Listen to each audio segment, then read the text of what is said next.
Good morning students. Today we will read chapter 7 Glory of Trees. Last class में हमने इस lesson के बारे में रीड किया था ग्लोरी ऑफ ट्रीज, पेड़ों की महिमा। इसमें हमें बताया गया था कि हमें पेड़ों को हमेशा सेव करना चाहिए, पेड़ों को कभी भी काटना नहीं चाहिए। पेड़ हमारे एनवायरनमेंट के लिए एंड जितनी भी लिविंग बींग्स होती हैं उनके लिए पेड़ बहुत ही ज़रूरी होते हैं, तो हमें पेड़ों को हमेशा प्रोटेक्ट करना चाहिए। हम इस लेसन को भी स्टार्ट करेंगे। थिंक एंड टेल, ऊपर का लेसन हमने कर लिया था, उसके बाद थिंक एंड टेल से हम स्टार्ट करेंगे। What is called this type of conserve land in your locality. अब हमने जो लैंड्स के बारे में पढ़ा था, जो जैसे विलेजेस में या फिर किसी भी जैसे टाउन्स में जो लैंड होती है जो वो किसी की भी नहीं होती है, किसी के भी अंडर में वो लैंड नहीं होती है, तो उस लैंड को बचाने के लिए क्या करते हैं कि किसी भी वहाँ का जो ग्रेट मैन और संत होता है उसका नाम उसे दे देते हैं। तो इसे ही हम ऑरेन और पास्चर लैंड कहते हैं, ताकि उस जगह पर कोई भी पेड़ काट नहीं सके और उस जगह का कोई भी यूज़ नहीं कर सके। वो जगह ऐसे ही खुली होती है जहाँ पे बहुत से प्लांट्स और ट्रीज़ होते हैं और जो एनिमल्स होते हैं वहाँ घूमते रहते हैं। Which type of protection was there in villages to save the trees from cutting down ancient time. गाँवों में पेड़ों को बचाने के लिए प्राचीन टाइम से, पुराने समय से कौन से प्रोटेक्शन के कौन से मतलब किस तरह से प्रोटेक्ट किया जाता है। गांवों में यही किया जाता है कि जैसे कोई भी जैसे फालतू पड़ी हुई जो ज़मीन होती है उसे बचाने के लिए उस जगह को किसी वहाँ के जो लोक देवता होते हैं या फिर कोई ग्रेट मैन होता है उसका नाम दे दिया जाता है और फिर उस जगह का कोई भी यूज़ नहीं कर सकता। What efforts have been done by the government of Rajasthan about गोचर, ऑरेन and pasture land. Rajasthan government के द्वारा कौन कौन से एफर्ट्स किए गए जो इस तरह के जो लैंड गोचर, पास्चर लैंड और ऑरेन इन सबको बचाने के लिए।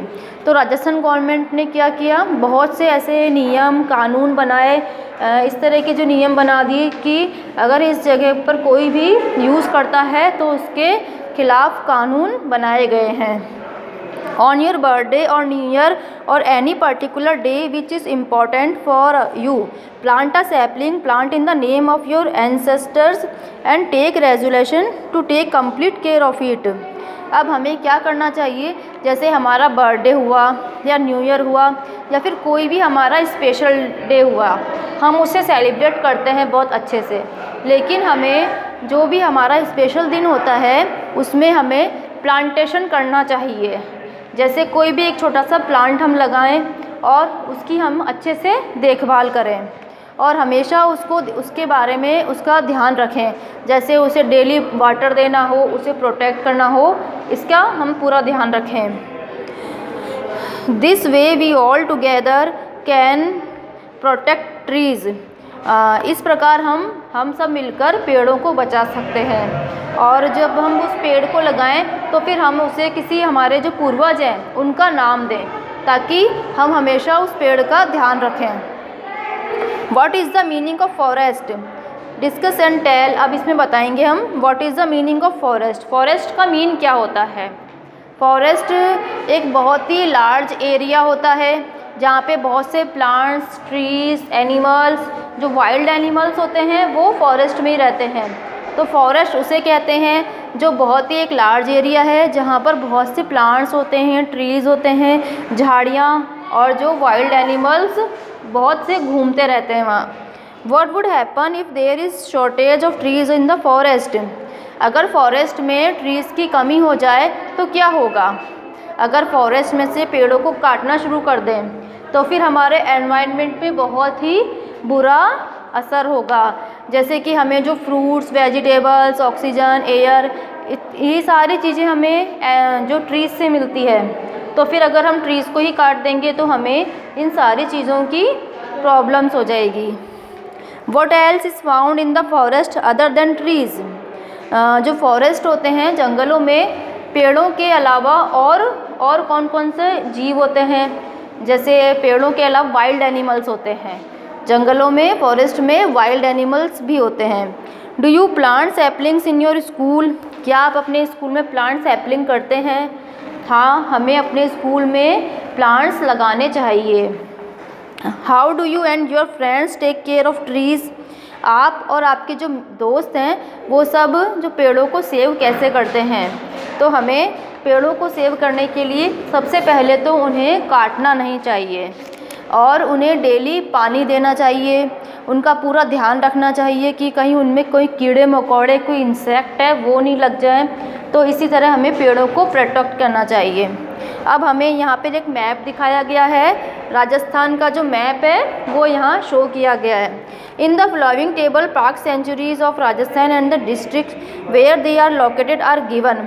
एक हमें ये टेबल दी गई है, इसमें हमें जितने भी राजस्थान में सेंचुरीज़ हैं, पार्क हैं, उनके नेम्स दिए हैं और वो जिस भी डिस्ट्रिक्ट में आते हैं वो सब डिस्ट्रिक्ट नेम दिए गए हैं। Map of Rajasthan is also given. Understand these places along with their district in detail. हमें राजस्थान का मैप भी दिया गया है, इसमें हमें ये प्लेसेस देखकर ये जो प्लेसेस कहाँ हैं ये समझना है। जैसे इसमें फर्स्ट है Ranthambore tiger reserve national park. Ranthambore जो पार्क है वो है सवाई माधोपुर डिस्ट्रिक्ट में। रणथंभौर पार्क है सवाई माधोपुर डिस्ट्रिक्ट में। सेकंड है केवलादेव नेशनल पार्क, घना बर्ड सेंचुरी। ये जो घना पक्षी विहार का जो पार्क है वो है भरतपुर डिस्ट्रिक्ट में। थर्ड है desert national park. Desert national park है जैसलमेर बाड़मेर में। Sariska national park, Sariska national park है अलवर में, अलवर डिस्ट्रिक्ट में। इन चारों डिस्ट्रिक्ट्स के नेम आपको अच्छे से लर्न करने हैं, ये बहुत इंपॉर्टेंट है। नेक्स्ट है food chain. Saumya said to her mother.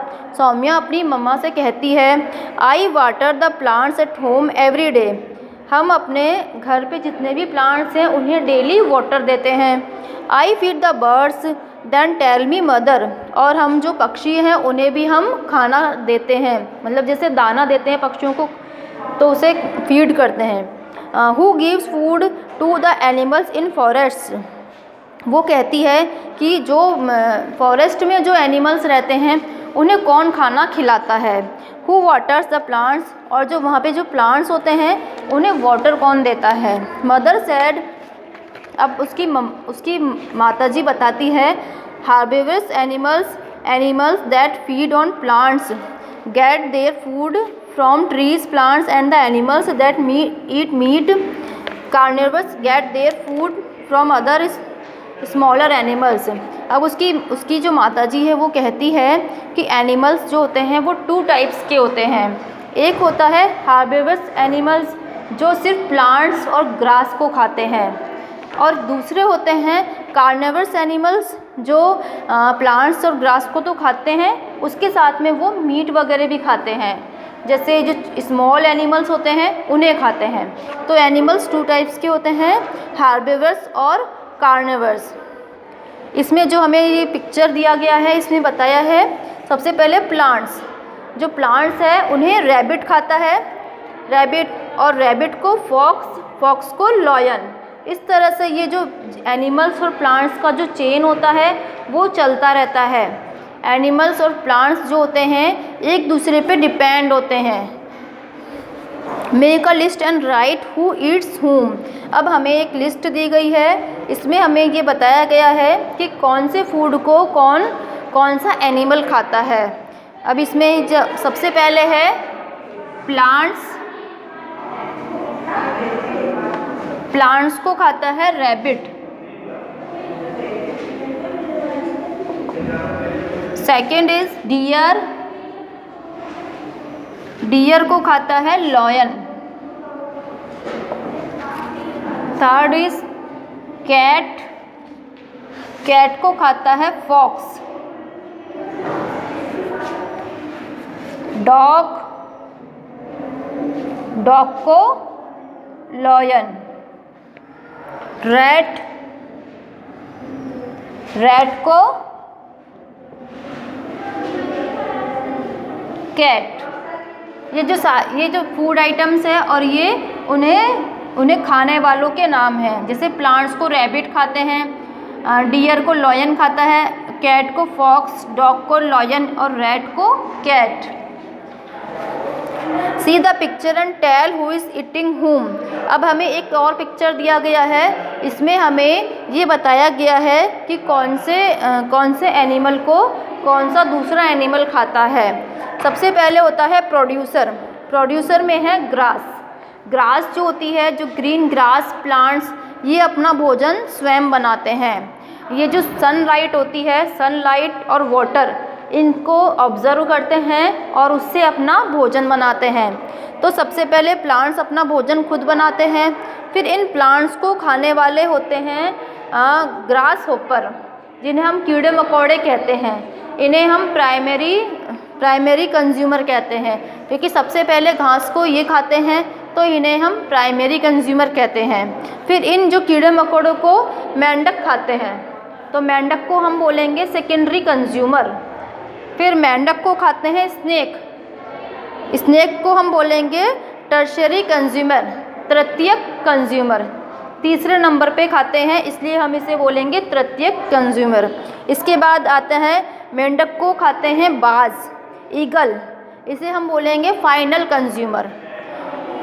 और जो बाज होते हैं, ईगल होते हैं, इन्हें कोई नहीं खाता है, तो ये अपने आप ही डेड, मतलब जब भी डेड होती है तो फिर ये जो सूक्ष्म जो छोटे छोटे जो इंसेक्ट होते हैं, जीव होते हैं, ये इसे खाते हैं बाज को, और फिर ये अपने आप ही डिकम्पोज हो जाती है। The feeding relationship among different living things and plants and trees is called food chain. ये जो प्लांट्स, ट्रीज़ और एनिमल्स का जो रिलेशनशिप होता है, ये भोजन के लिए एक दूसरे पर डिपेंड होते हैं। तो ये जो फूड चेन, इसे ही हम फूड चेन कहते हैं, जो आपस में फूड के लिए एक दूसरे पर डिपेंड होते हैं, और ये जो चेन होता है वो चलता रहता है। Think and tell, what does a parrot eat. अब हमें बताना है कि पैरट क्या खाता है। पैरट खाता है ग्रीन चिली, वो गुआवा, पैरट जो है वो ये सब खाता है। व्हाट डज अ काऊ ईट, काऊ क्या खाती है। काऊ खाती है स्मॉल प्लांट्स, ग्रास, काऊ ये सब खाती है। What does a squirrel eat, squirrel होती है गिलहरी। गिलहरी क्या खाती है। गिलहरी भी ग्रेन्स, जो अनाज वगैरह होते हैं, फ्रूट्स होते हैं, गिलहरी वो खाती है।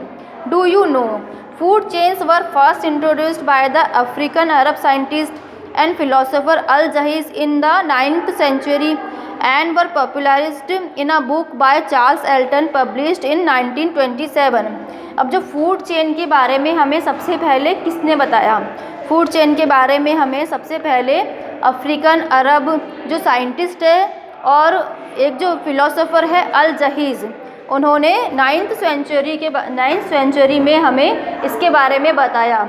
और फिर उन्होंने एक बुक पब्लिश की 1927 में, उसका नाम है बुक का चार्ल्स एल्टन। इस बुक के बारे में इस फूड चेन के पूरी डिटेल बताई गई। Chapter recall, trees are very important for us so we should not cut them. Trees हमारे लिए बहुत इंपॉर्टेंट है, उसे हमें नहीं काटना चाहिए। Tree worship in different regions is important to protect trees. हमें पेड़ों को हमेशा पूजना चाहिए, पेड़ों की पूजा करके उन्हें प्रोटेक्ट करना चाहिए। थर्ड है Amrita Devi sacrificed her life to save khejri tree which inspired the Chipko Andolan. Amrita देवी ने पेड़ों को बचाने के लिए अपनी लाइफ को सेक्रीफाइस किया था और तभी से चिपको आंदोलन शुरू हुआ। फोर्थ है some animals eat plants while other animals eat smaller animals which make a food chain. कुछ जो एनिमल्स होते हैं वो दूसरे एनिमल्स को खाते हैं और फिर वो किसी दूसरे एनिमल को खाते हैं। इसी प्रकार जो हमारे एनवायरनमेंट में एक फूड चेन चलती है। सो स्टूडेंट्स, ये चैप्टर कंप्लीट हो गया। अब आप इस चैप्टर को अच्छे से रीड करें और वीडियो को अच्छे से समझें। इसके जो क्वेश्चन आंसर है हम नेक्स्ट क्लास में करेंगे। Okay, thank you.